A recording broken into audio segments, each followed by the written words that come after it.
Heute möchten wir zwei Anwendungsbeispiele zeigen, und zwar für dieses Produkt und für dieses Produkt. Und wenn Sie sich jetzt fragen, was es mit diesen Produkten auf sich hat, nun, diese Produkte sind halal. Was wir daraus machen können, das zeigen wir Ihnen gleich in gewohnter Tradition mit unserem Freund und Partner Christian Kolb. Das ist einer der Momente, wo es sehr, sehr bedauerlich ist, dass es noch keine Geruchsübertragung gibt. Ich weiß, es sind wenig, wo man das sich wünscht, aber heute würde ich sagen, ist so, weil das ist ja Wahnsinn, was hier an Geruch gerade rüberkommt, ja. Und dieses Feuerwerk an Farbe und Geruch. Ich bin sehr gespannt, was du daraus machst. Sehr. Und als ich das so gerade gesehen habe, weil wir jetzt zu Hause sehr viel malen, das ist ja so ein bisschen ein sehr kreativer Prozess, den du da hast. Die Kombinatorik aus Farbe, Geschmack, Geruch und das alles wieder zusammen. Das ist aber genau das, was man ja in dem Sandwich wiederfinden soll. Ich beneide dich da sehr. Sehr. Danke. Ich weiß, dass man aus Gelb und Grün blau macht, aber okay. Wir haben zwei Produkte dabei. Ja. Wir fangen mit dem ersten Produkt an. Dieses wunderschöne Produkt.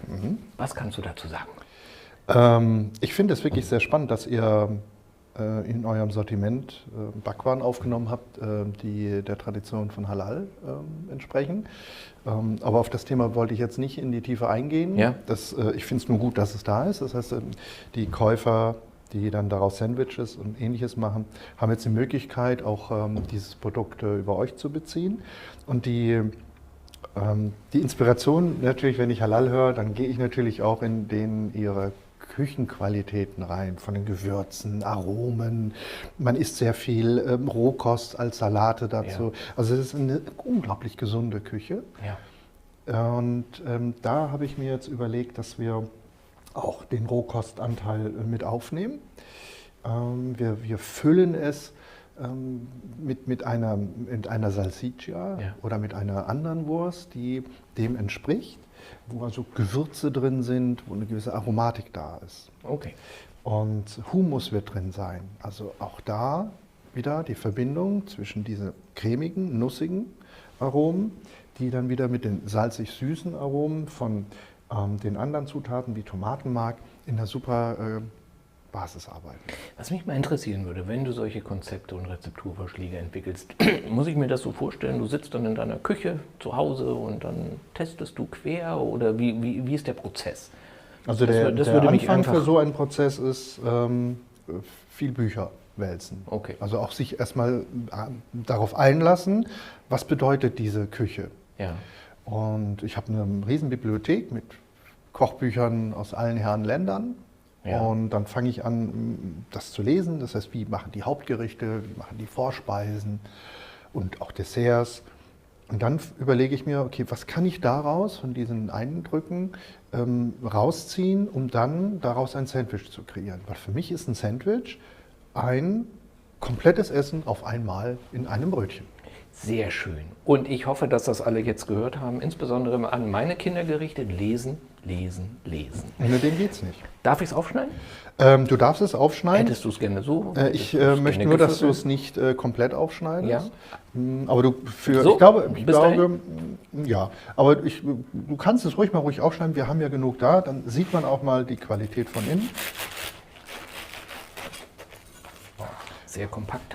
Auch da sehr kompakt, und das ist das, was für mich sehr wichtig auch wieder ist, denn wir haben ja sehr viele verschiedene Zutaten, dass es nicht sofort in irgendwelche gewollten, wie wenn ich jetzt ein Focaccia nehme, wo ich ja gewollt die grobe Teigführung habe, und dann sickert mir das alles durch, und ich habe punktuelle Soßenhaufen, und die will ich ja nicht. Ja.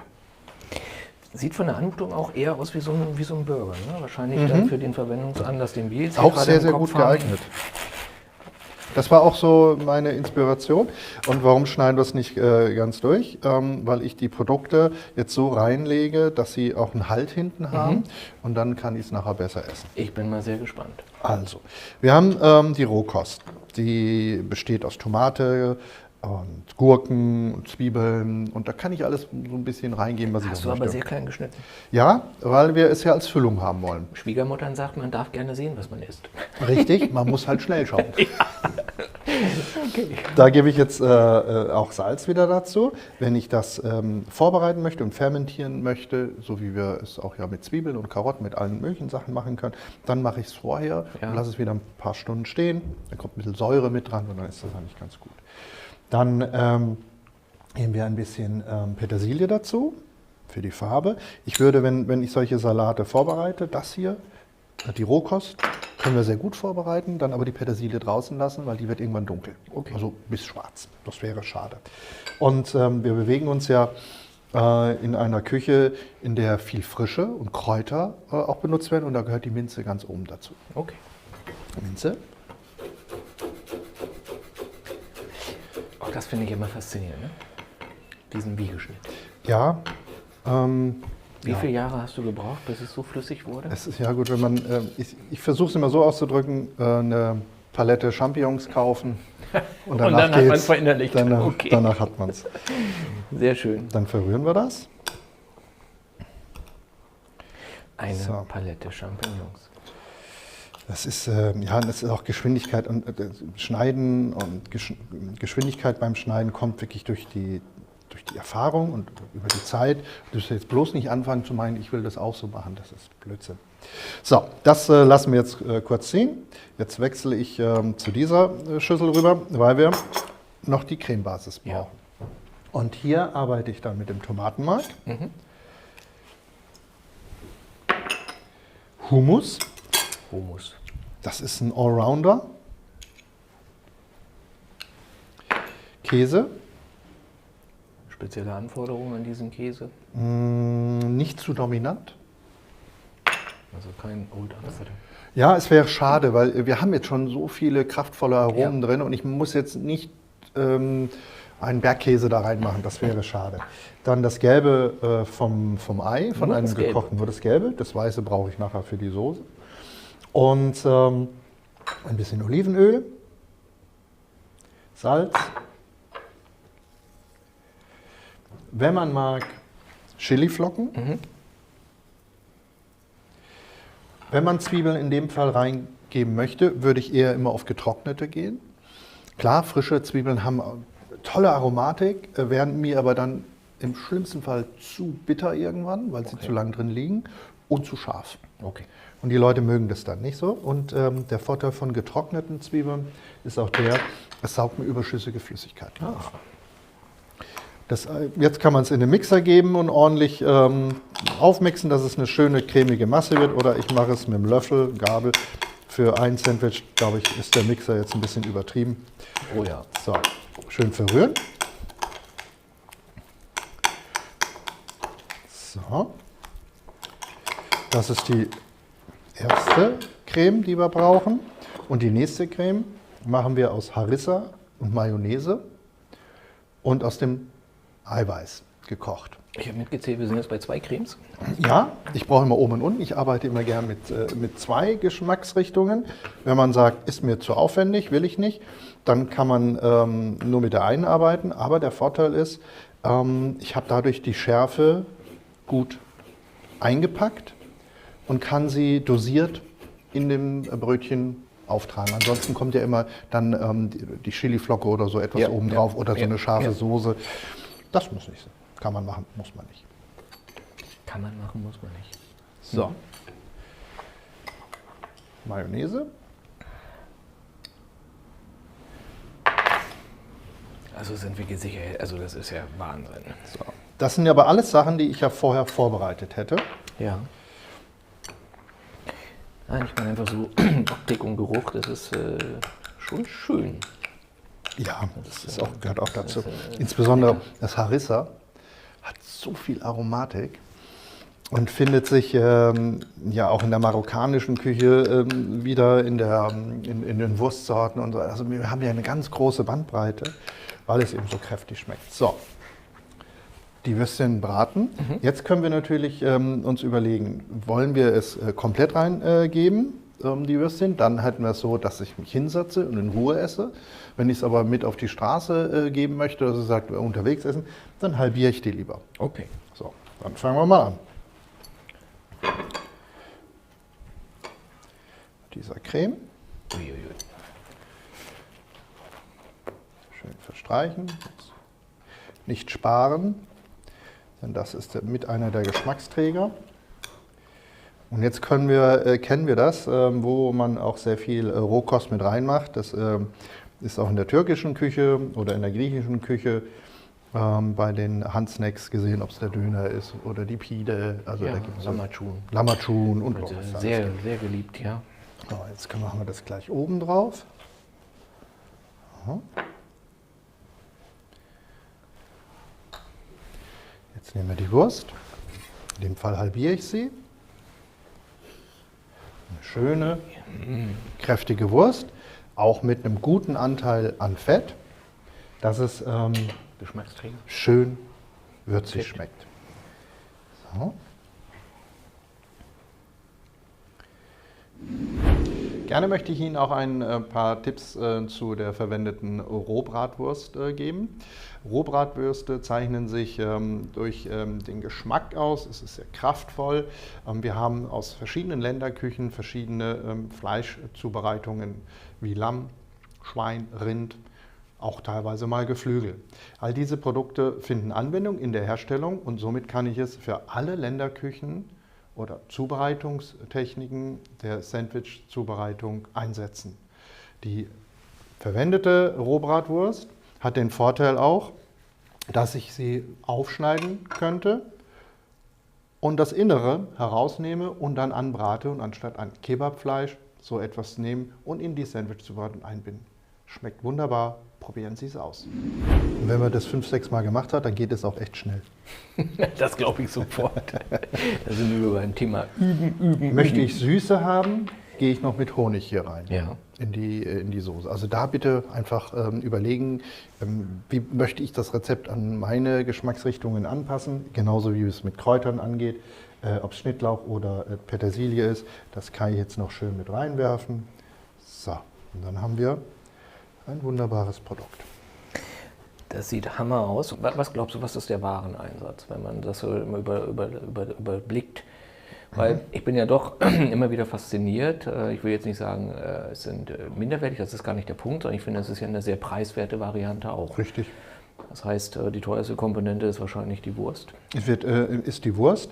Man darf aber eins nicht unterschätzen, auch wie hier ist ja Paprika mit drin. Ja. Paprika kostet, jetzt gehen wir mal vom Endkundenpreis aus, immer so zwischen 6 und 7 Euro das Kilo. Ja. Das ist auch nichts Günstiges, das unterschätzt man sehr häufig. Aber vom Prinzip her arbeite ich in der Struktur so. Wenn ich über Dips rede, gehe ich zwischen 20 und 30 Cent pro Portion. Okay. Und wenn ich dann in die Salate gehe, sind auch nochmal so 20 bis 25 Cent. Und die Wurst wäre dann so um die 40 Cent. Also das heißt, wir liegen immer so um 1 Euro, wenn ich es richtig kräftig belege. Und dann kommt die Backware dazu und dann sind wir im High-End-Segment. Und gemessen an der Wichtigkeit unseres Wohlbefindens durchaus vertretbar. Absolut. Das soll es auch schon gewesen sein. Schlussworte. Ein tolles Produkt. Ich werde gleich reinbeißen. Sehr gerne. Und wir sehen uns beim nächsten Mal. Guten Appetit. Tschüss. Und da sind wir wieder. Mit einem wunderbaren Produkt. Dreiecksbrötchen. Ich habe mir sagen lassen, diese Form ist extrem schön und toll zu belegen. Absolut. Das Viel ist besser als rund, viel besser als Bagel. Richtig. Und Viel es besser ist als nicht, quadratisch. Quadratisch ist auch gut belegen oder rechteckig, aber der Vorteil ist, wenn ich jetzt das als Rechteck habe, habe ich zu viel Material, Backware. Ja. Dann habe ich eine tolle Belegung auch drauf, aber dann bin ich irgendwann komplett satt. Ja. Aber dieses Brötchen hat die richtige Größe, um schön zu belegen, aber ich bin nicht übermäßig satt danach. Also ich bin nicht so satt, dass ich sage, boah, ich kann nicht mehr. Und passt das ins Konzept der Belegung? Weil gemessen an dem, was wir sonst so von dir kennen, mein Lieber, ist das ja nach deinen Maßstäben eher spartanisch. Ja, es ist ja immer dieses Zusammenspiel zwischen dem Geschmacksträger, damit das Brot richtig in den Olymp hochgehoben wird, über die Aufstriche. In den Brotolymp. Und da habe ich jetzt halt immer diese Zweierkomponenten gewählt, weil sie für mich dann einen wirklich vollmundigen Geschmack auch geben. Und hier möchte ich einfach auch mal zeigen, wir können auch auf sehr reduziert auch arbeiten, schnelle, einfache Sandwiches machen, die unter einem hohen Stern des Genusses bei den Konsumenten liegt. Ja. Nämlich ist es immer Käse und eine Schinkenvariante oder nur Käse. Also das sind so die Klassiker. Und da möchte ich einfach auch zeigen, dass ich trotzdem auch mit einer Aufstrichpaste wieder ein ja, mit einem Strich viel Geschmack reinbringe Ja. und nicht immer nur Butter, Mayonnaise und Frischkäse reinbringe, obwohl das auch gut ist. Aber Dann bin ich mal sehr geht schneller. gespannt. Und wenn ich mir angucke, auch das in der Tradition von Halal. Ja, Okay. und da muss ich auch sagen, es ist schön, dass da jetzt auch verschiedene Formen bei euch verfügbar sind. Somit ist der Kreativität keiner Grenze gesetzt. Also das Ich bin mal sehr gespannt. Sehr schön. Okay, du darfst es gerne wieder übernehmen. Nach den Ich erkläre kurz. Erfahrungswerten, halb durch, angeschnitten, Servierschnitt, geviertelt, gedrittelt, geachtelt. Wir machen mal beides. Einmal halb und einmal durch. Also Aber jetzt einmal durch auf jeden Fall. einmal halbieren. Ich möchte schon sehen, wie es da Okay. auch innen drin aussieht. Sollst du haben. Und dann erkläre ich gleich auch nochmal, welche Produkte wir heute haben. Ja, perfekt. Auch dann Sehr gut schön aus, mit den ja. vielen Saaten drin. Und jetzt hättest du es gerne vielleicht so von der Längsseite. Das ist Genau, ja kein das ist so ein gleichschenkliches Schnabel, Dreieck. das ist so ein Wie ist Schnabel. die Innenwinkelsumme bei gleichschenklichen Dreiecken? Ah, verdammt, ne? 180. Pythagoras. Nein, Nicht Pythagoras. nein, 180, weil Ja, immer wieder. ja, ist ja gleichschenkliches rechtwinklig. Stimmt. Haben wir hier definitiv nicht. Ja, deswegen war ich jetzt irritiert, wo du mir die 180 Grad ausleihen willst. Okay, kommen wir mal zu den Zutaten. Kräuter habe ich so oder so immer nebendran liegen. Also auch da, was man hat, sollte man auch nehmen von der Basis an der Rezeptur. Wir haben einen Putenschinken. Den kann man mit einer gewürzten Außenseite nehmen oder neutral. Einen milden Gouda. Tomaten. Und da bin ich jetzt so weit gegangen, dass ich das Wässrige rausgeschnitten habe. Ja, das wäre jetzt tatsächlich eine Frage gewesen, weil ich sehe das gerade. Bei mir zu Hause sieht das nie so aus. Das heißt, du hast entkernt, kann man das Genau. so sagen? Dieses Entkernen hat jetzt den Vorteil, wenn ich jetzt es esse, dann flutscht nichts raus. Weil die Tomate natürlich dann, wenn ich mal drücke und reinbeiße, dann löst sich der Kern und Ja, das wer Wässrige kennt das weg und nicht? es tropft runter.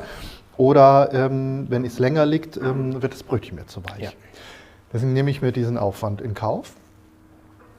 Das, was ich da rausgeholt habe, kann ich dann wiederum für ein Dressing nutzen, wenn man Okay. das möchte. Also wenn man also ein bisschen auch eine frische Produktion hinter sich hat, dann macht man draußen Tomatendressing, spare ich eine Menge Geld.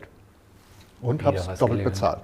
Rucola für, auch für die Würze und für die Farbe, Optik, Ich Geschmack. finde, die Optik von diesem Salat ist eigentlich immer so, dass wir kaufen den eigentlich nur wegen der Optik. Also böse Zungen sagen ja immer, es ist das teuerste Unkraut, was auf dem Teller liegt. Meinst du? Ja, so wurde es mal tituliert, weil es ja auch ein Straßenrandgewächs ist. Also man kann wilden Rucola sehr häufig finden. Und das Besondere, warum es auch zum Salat dann hochgehoben wurde, ist die Tatsache, dass es eine wunderbare Würze hat. Dieses Pfeffrige, dieses Frische. Und das macht natürlich mit solchen Produkten eine ganze Menge. Sprossen, wenn man möchte, auch da, das ist pure Energie. Und als Aufstrich habe ich Aiwa genommen. Ja. Aiwa kennt man vom Cevapcici. Das wird dann dazu gereicht. Ungarische Küche auch. Finde ich toll, ist eine Paprikacreme und da kann man so viel mitspielen. Wenn ich es etwas dicker, also von der Aufstrichfähigkeit haben möchte, dann mache ich Frischkäse drunter. Und wenn einer lieber Mayonnaise nimmt, soll er Mayonnaise nehmen. Also ich kann ganz viel damit arbeiten, so wie man es auch mit Harissa oder anderen Produkten auch gemacht hat. Und die wichtigste, weil ich sie immer wieder wunderbar finde, fermentiert, da Zwiebeln und Das habe ich jetzt auch nochmal dazugestellt, weil es auch sehr gut passt, Ja. wenn man es möchte, wenn ich es oder so im Programm schon habe und ich setze es ein. Es bringt viel Biss, also auch Knackigkeit und viel Geschmack. Ich bin gespannt. Gut, fangen wir an. Also, einmal hier aufstreichen. Man sieht auch, ne, da sieht man diese schönen Stücke. Und es riecht auch schön. Und es gibt auch Steigerungen davon, da wird es aus geräucherter Paprika gemacht. Dann habe ich auch da nochmal einen guten Geschmack. Gerne möchte ich Ihnen ein paar Informationen zu dem Produkt Aiwa geben. Aiwa kommt aus der Balkanküche, wird auch sehr gerne als Dip zum Cevapcici verwendet. Ich persönlich nehme es sehr gern zur Zubereitung von Sandwiches. Es ist angenehm aromatisch, bestehend aus Paprika und Aubergine, kraftvoll eingekocht und somit eine sehr einfach zu verwendende Paste, Aufstrichpaste oder Dip. Probieren Sie es einfach aus. Wenn ich es als Schnabel mache, dann drücke ich hier hinten so drauf, dass es ein bisschen aufgeht, damit ich es bestreichen kann. Okay. So, jetzt kommt die Sache entweder zweimal streichen oder einmal streichen, das heißt oben oder unten. Wenn ich ein Fauler bin und mir das gut ausgedacht habe, dann bestreiche ich das nur unten, drücke einmal drauf und dann ist es oben und unten. Ja, sehr schön. Also nur so für die Faulen dieser Welt. So, Salat. Tipps, Tricks und Kniffe. Vielleicht sollten wir das Format umbenennen. Ja, es hat mein Lehrherr mir immer gesagt, pass auf, wenn du was lernen willst, such dir die Faulen aus. Okay. Weil sie werden alle möglichen Wege finden, um wenig zu machen, um ans Ziel zu kommen, weil erledigen müssen sie es trotzdem. Und er sagt, ja, ist nicht schlecht. Ich weiß nicht, wie ich das finden soll. Die Tomate.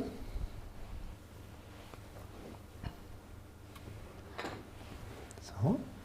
Ja, und eigentlich ist er jetzt schon fertig. Also Eigentlich ist es schon, also es schmeckt auch sehr gut. Tomatenbrot finde ich auch immer sehr fein. Jetzt brauche ich weniger, hier brauche ich mehr, also da kann man es auch mal sehen. Vom Käse her auch da wieder dieses Dreieckfalten. Und dann gehen wir abwechselnd da rein. Dreieckfalten. Ah ja, okay. Denn wir verkaufen unsere Produkte über die Optik. So ist es. Es sind diese wenigen Sekunden, die darüber entscheiden, ob er das kauft. Und wenn er dann reinbeißt, erkennt er erst das, was er gekauft hat. Im Mund, im Geschmack und dem, ob er sagt, da komme ich wieder. Genau so ist es. Erst So. über die kritische Grenze Optik und im Geschmack bestätigen, dann hast du eine sehr hohe Wahrscheinlichkeit in der Wiederverkaufsrate. Exakt. Deswegen ist die Präsentation nicht nur die Belegung so entscheidend, sondern auch die Präsentation. Ja, aber was mir hin und wieder mal auffällt, ist Präsentation, das Geschmackserlebnis muss nachher auch den Eindruck Das muss bestätigen. stimmen. Und wenn das nicht passt, dann Habe ich ein Problem. Gebe ich dir recht. So. Ich arbeite gerne mit Sprossen, weil es ist der einfachste und schnellste Weg, genau das zu erreichen, was wir gerade besprochen haben. Ich könnte jetzt die Zwiebeln noch unten dran machen, aber das haben wir ja, das ist, wenn man es möchte und wenn man es hat. Das wäre aber die Basis. Immer noch mal so ein bisschen das, was Grünes dran ist. So. Ich kann es mit weniger belegen, ich kann es mit viel belegen. Ich könnte auch den einen Schinken weglassen. Jetzt sind wir genau in dem Feld, wo ich das Produkt auch richtig zusammendrücken kann und essen kann. Und es bleibt hinten geschlossen. Sehr schön. Mein lieber Christian, aus so wenigen schon wieder so ein Highlight in optischer Hinsicht. Ich glaube, wir werden es gleich probieren, um mal zu gucken, ob das, was wir an optischem Versprechen hier geben, auch geschmacklich umgesetzt wird. Das ist korrekt, das ist auch das Wichtigste. Ich sage an dieser Stelle vielen Dank. Wir haben die große Freude und das Vergnügen, da jetzt gleich reinzubeißen. Sie leider nicht. Bis zum nächsten Mal. Bis zum nächsten Mal. Vielen Dank. Ciao.